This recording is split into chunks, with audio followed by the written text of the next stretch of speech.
this lesson, we're going to be reviewing the Name Manager function within Microsoft Excel. The Name Manager function has several use cases.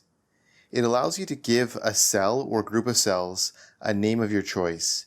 These names can then be used in formula and dialog boxes. If you have a financial model or workbook with a lot of formula, some of which can get complex and pretty lengthy, it can be helpful to assign a name to a particular formula or reference to assist with continued modeling or for audit purposes. So take into consideration using the name function if you have a long string of formula and you think it would make sense to condense that into a single word, especially if you're going to reference it later on in your financial model. So what are some example use cases?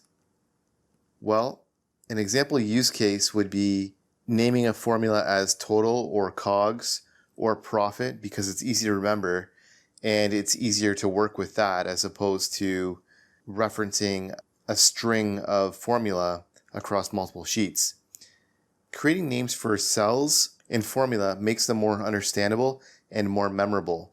For example, the sum of expenses is more identifiable as opposed to the sum of D12 through D20.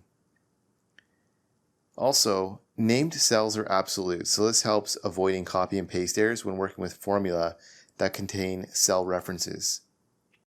Let's go through an example in some detail. In our example, we will create names for the months of sales data based on the below table so that we can reference the month name in formula later on instead of using other formula like the sum of certain cells. As you can see in the table shown here, we've got the product code in column C. We've got January through March results in columns D, E, and F. And on row 25, we have the subtotal of sales for each month. So for January, we have $2,000 of sales, February, $2,200 of sales, and March, $2,400 of sales. So let's go ahead and give these subtotals names so that we can use those names in our formula later. Otherwise, we'd be stuck referencing this table and flipping between sheets later on. And so just to give you an example, if you look at January's data is the sum of cells D21 through D24.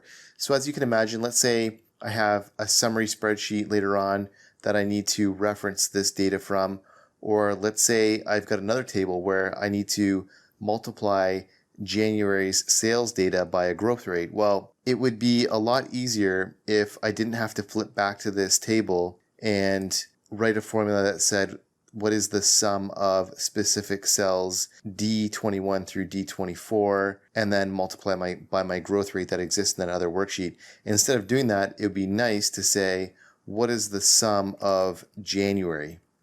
And so that's essentially what we want to achieve through the Name Manager function. So let's go through that. The first step to implement the Name Manager is to click on the Name Manager, which exists under Formulas in the top navigation pane, and then click on Name Manager.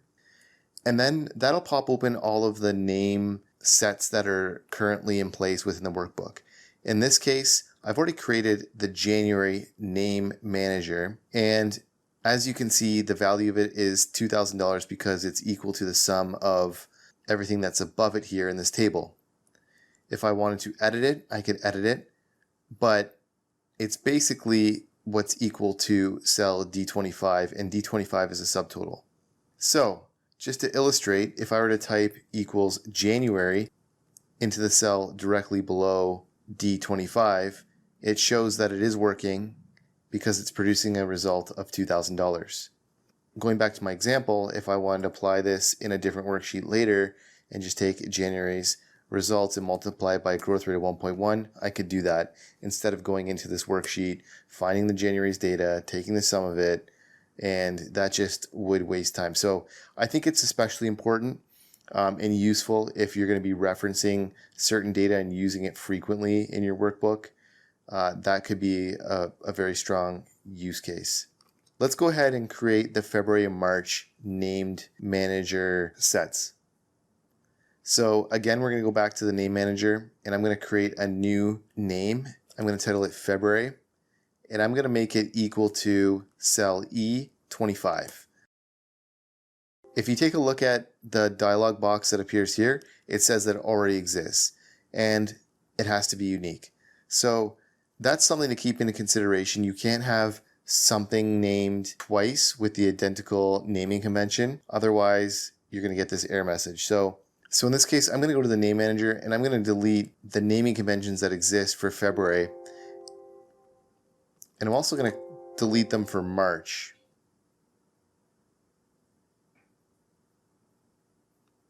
So now that it looks like February and March are deleted, I'm going to go ahead and create the name for February.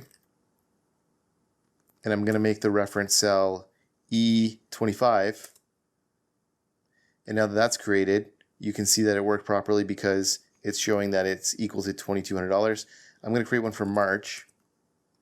And I'm going to make the reference cell F25.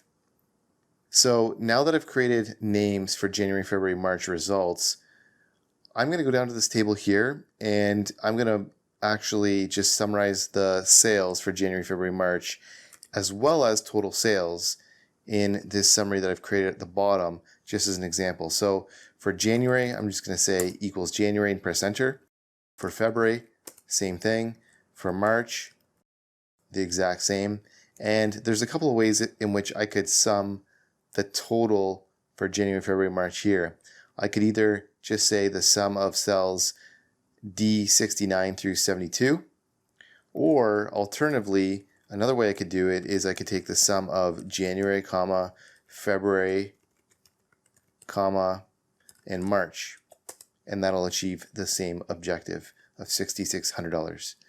So hopefully you can understand through this illustration the power of the naming convention, the convenience of it, and you'll start to implement it into your financial modeling within your tasks.